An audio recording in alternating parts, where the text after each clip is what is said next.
like I said about the Bible in schools, you have a lot of Muslim immigrants, legal and illegal over here, that want Sharia law. And they're not doxxed for saying that. I don't know why it's controversial to say that the Bible, or maybe just religion in general in school, and having a set of morals being instilled in you from an early age that you can carry with you throughout society is a bad thing. Unlike these textbooks are having to take out of Florida that's showing fellatio and how to perform homosexual acts in books to children. That's what we've replaced the Bible with, is those books. So maybe these people are Christ-phobic. How about that? Yeah, I don't know what's wrong with all these Christ-phobic people.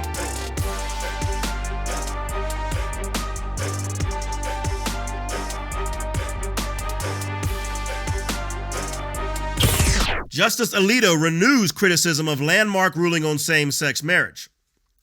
Justice Samuel Alito Jr. on Tuesday renewed his criticisms of the Supreme Court's landmark decision recognizing the right to same-sex marriage, saying that people who oppose homosexuality risk being unfairly labeled as bigots and treated as such.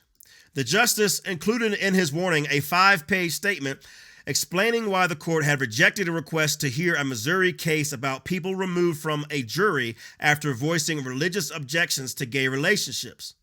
The case, Alito added, exemplifies the danger from the 2015 decision. The ruling, he added, shows how, quote, Americans who do not hide their adherence to traditional religious beliefs about homosexual conduct will be labeled as bigots and treated as such by the government. And that's true. You can't come out there and say that anymore. They will cancel your ass for having a traditional religious view, as this show does. That happens to be my opinion. This is still America, last I checked, and I should be allowed to have that. Trump allies prepare to infuse Christian nationalism in second administration. Now, this is a Politico article, so they're framing this as a bad thing.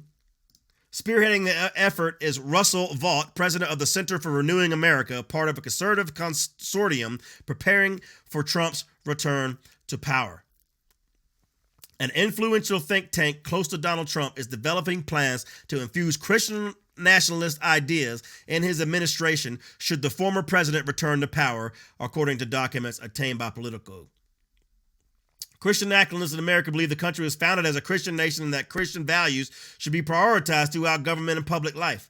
As the country has become less religious and more diverse, Vought has embraced the idea that Christians are under assault and has spoken of policies he might pursue in response. You think Christians might be under assault? You think traditional values, Judeo-Christian principles might be under assault? That's the problem. And that's why government has to get God out of everything, because once you believe that your rights come from God and that we are endowed by our Creator with certain inalienable rights, then you have a natural line of defense against the government that they cannot cross. When they remove God from everything, just like they did when they took the Bible out of schools, that's when everything starts to spiral downward and go to shit. And I would espouse to you and propose to you that that's exactly what has happened since the Bible has been taken out of school. I think that's the root of all this stuff. Now, one of the people I like a lot and respect a lot, Patrick Beck David, said, part of the problem is we have a hero-making machine. We make heroes out of the wrong people. And that's true. That's very true. He said, for instance, what if you had who are the top 10 students in 7th grade, 8th grade, 9th grade, and you put them on billboards and you put them all over TV of a state and recognize them like that, recognize the parents for the job they're doing and all this kind of stuff, and recognize a success and achievement and things that matter and promote things. He said you could flip the country around in just a matter of a few years. And that may be true on a lot of levels. But where this all started and where this country went wrong is when they took the Bible out of school. They quit instilling, you don't have to be a Christian, but the principles of the Bible, not stealing. There's a 10 commandment that apparently everybody in California and all these blue cities have forgotten about. Not killing, all this stuff. Loving your neighbor. All this stuff are values that are intrinsic to a moral and good society.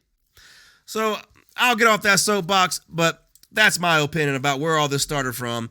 And I don't think that that is necessarily a fight that I'll ever give up on. So we'll see how that goes. Now, what all this is about, going back to the article, they say that Christian nationalism is a part, and they were trying to scare you with that. I was like, sign me up for some of this Christian nationalist stuff. I don't know what that is or why that's supposed to be bad. It doesn't oppress anybody. It protects and lifts up everybody. But conservatives aim to restructure U.S. government and replace it with Trump's vision. That's a weird headline because every president has a vision that they want to see the government and the country go down and a path they want the government to go down. So Biden's doing his vision right now, and we're living it. Isn't it fucking grand? With more than a year to go before the 2024 election, a constellation of conservative organizations are preparing for a possible second White House term for Donald Trump. Led by the long-established Heritage Foundation think tank and fueled by former Trump administration officials, the far-reaching effort is essentially a government in waiting for the former president's second term or any candidate who aligns with their ideals and can defeat Joe Biden in 2024. With a nearly 1,000-page Project 2025 handbook of, quote, an army of Americans, the idea is to have the civic infrastructure in place on day one to commandeer, reshape, and do away with what Republicans deride as the, quote-unquote, deep state bureaucracy, in part by firing as much as 50,000 federal workers. Sign my ass up. Let's go. Oh, man, we're out the bleachers, off the sideline, and into the game, man, because I'll tell you what, the left, they're all on the field playing this game. And if you're sitting in the bleachers, metaphorically, then you might as well just be with them because you ain't doing anything. You got to fight. You got to stand up. And I know everybody's not in a position to speak up like I am. And so I'm here doing that. That's why I've started this podcast, why we started this whole program, episode 7, is because we're going to speak up, especially for those who can't. So that's Project 2025. That sounds like a dream, man, because like I said about the Bible in schools, you have a lot of Muslim immigrants, legal and illegal over here, that want Sharia law. And they're not doxxed for saying that. I don't know why it's controversial to say that the Bible, or maybe just religion in general in school, and having a set of morals being